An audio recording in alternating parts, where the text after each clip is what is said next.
안녕하십니까. 아침부터 분위기가 좋네요. 오늘 뭐 수행평가 있는 것 같은데 몇 교시죠? 3교시요.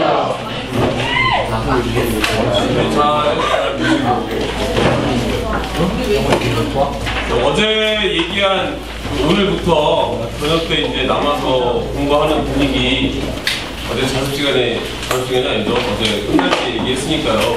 오늘부터 한번 열심히 해봅시다. 알겠죠? 네. 몇 사람만 들어봐요? 알겠죠? 네. 자, 어디 할 차례인가요? 163. 193? 누가 이렇게 지도가 높군요. 그러네요. 163페이지 수사 절차와 피의자의 권리 연결 차례는 진도를 좀 빨리 나가겠습니다.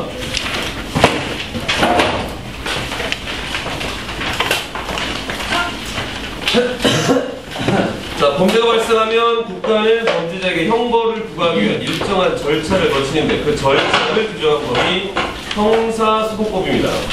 이제 수사 절차상에서의 이제 그 피의자 입장인데 먼저 수사를 알아야 되겠죠. 수사 절차와 피의자 권리.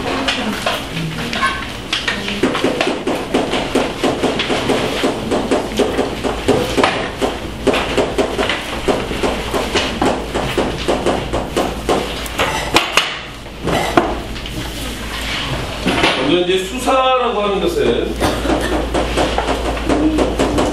범죄의 가능성을 이게 범죄이냐 아니냐 이런 것들을 조사하고 확인하는 과정입니다.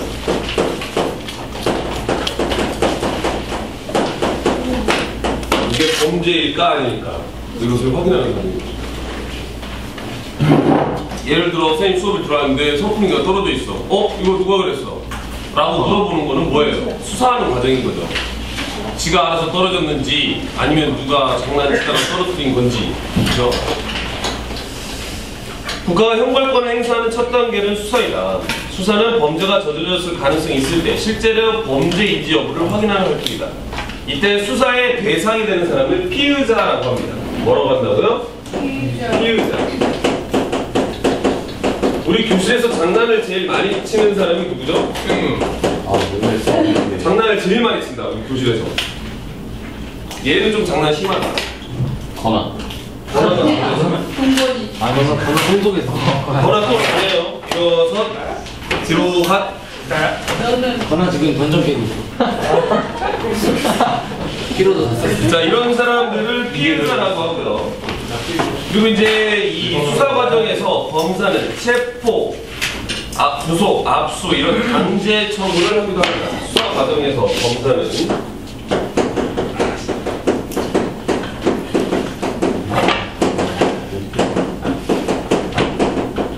체포, 구속, 압수, 수색 뭐 이런 과정을 거치면서 이제 강제 처분을 하기 때문에 피해자의 인권 침해를 방지하는 수단이 필요하다. 어떻게 보면 이제 피해자의 인권을 침해할 수도 있다라고 보는 거죠.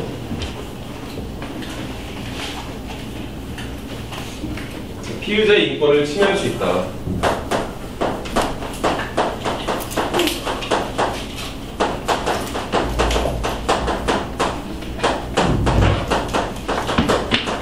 그래서 이제 이 수사 과정에서 피의자의 권리를 보장해주고 있는 거죠.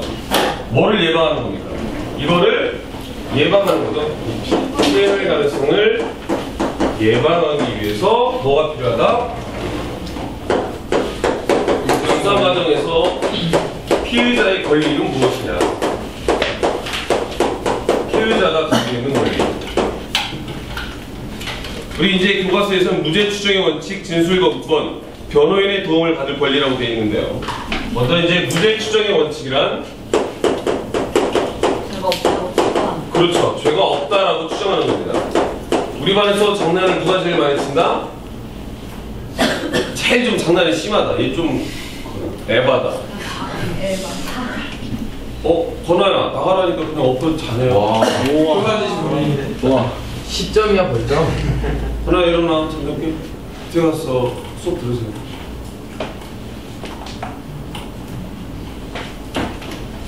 형사 절차에서 피의자는 유죄 판결 확정 전까지는 무죄로 추정된다. 유죄 판결 확정 전까지는 무죄 이렇게 추정한다는 거죠. 추정한다. 그다음에 이제 두 번째는 진술 거부권입니다. 이거는 진술을 강요할 수 없다라는 거예요. 선생님 봤을 때는 우리 반에서 조금 에바다라고 생각하는 사람이 은수? 민재? 민재는 입장만 조심하죠. 동번? 네. 조금 드립을 하는 친구들. 근데 얘네들한테 내가 야 네가 했지 라고 얘기할 때 너희들이 얘기하지 않고 가만히 있는 거, 이 진술을 거부하는 겁니다. 그래서 이거를 뭐라고 얘기하느냐, 묵비권. 맞아요.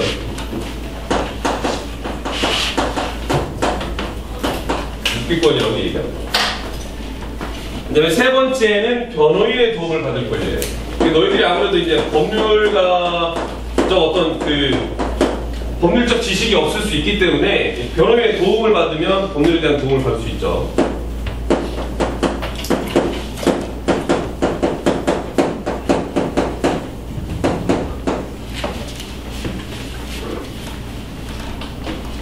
그다음에 이제 마지막으로 구속적부 심사제도도 있습니다. 구속적부 심사제도.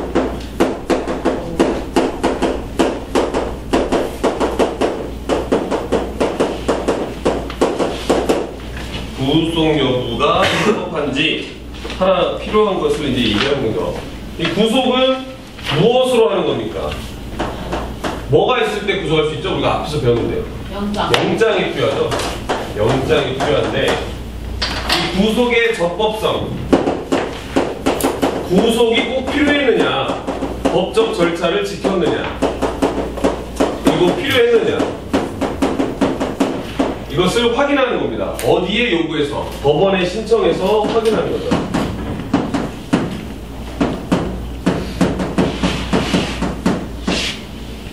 법원에 신청하는 거죠. 나 꼭 구속 가둬야 됐나요? 저 안 가둬도 되지 않나요? 라는 걸 물어보는 겁니다. 법원에. 그 위에 보면 이제 고소고발이라고 해가지고 설명이 좀 나와 있거든요. 수사를 시작하려면 수사기관이 범죄 발생 사실을 인식해야 되는데 피해자나 피해자와 일정한 관계에 있는 사람이 범죄 발생 사실을 알리는 것, 이것을 고소라고 하고 제3자가 알리는 것을 고발이라는 번호를 주시세요.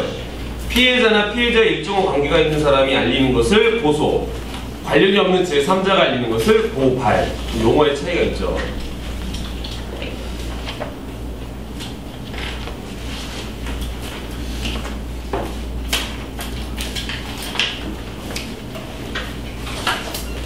세환아, 오늘은 꼭 가서 안경 맞추세요.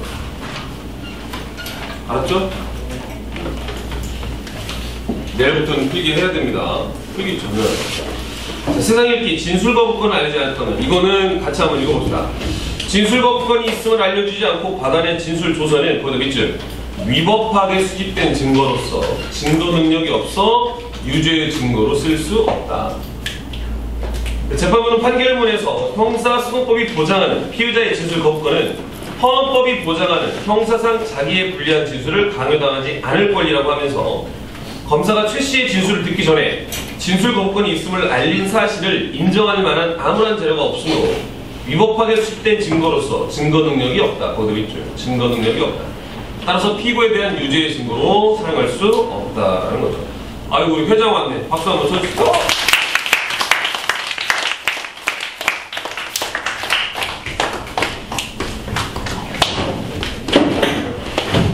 V25도 7점.